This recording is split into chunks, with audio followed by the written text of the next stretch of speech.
Now, without 2 weeks to the U.S. election, let's get the latest on how candidates are positioning for that final push.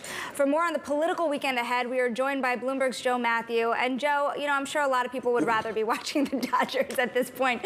But, when we think about the election, we keep on joking around that these next 11 days are so fast, but somehow so long as well. A lot can happen. Let's start with Kamala Harris first, because it seems like this past week she's been trying to actually refine a lot of her economic message, but there have still been a lot of questions on the line, particularly as it comes to taxation. What do you make of that?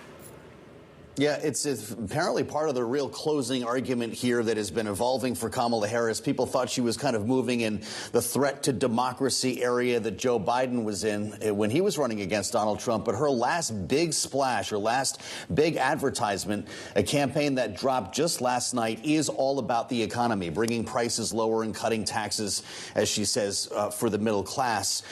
Let's see how that sticks. The weekend here is going to have a lot to do with celebrity. We're talking more about Beyonce and Willie Nelson than we are policy at this point. And she's got a big rally planned for tonight in Houston, where those two will be with her following Bruce Springsteen last night. Donald Trump is in Texas as well. Interestingly, it's not a swing state, yet they are both there today. He's doing the Joe Rogan podcast. But in terms of closing arguments, what we're really hearing from the Harris campaign, the new sort of bumper sticker is she's got a to-do list, he's got an enemies list, trying to draw a contrast between the messaging from the two campaigns. It seems Harris still wants to keep us in the dark, though, as much as possible, Joe, in regards to her tax policies. Shonali and I were talking about the potential for taxes on unrealized gains. Of course, she isn't saying how she feels about that. I always wonder about the SALT deduction cap. She didn't answer when directly asked that by Stephanie Ruhle. Is this part of her strategy, just not telling so that she can decide later, or do you think she just really doesn't know? Or even just, Joe, earners over $400,000, right? I mean, how are we supposed to think about who's going to get higher taxes under a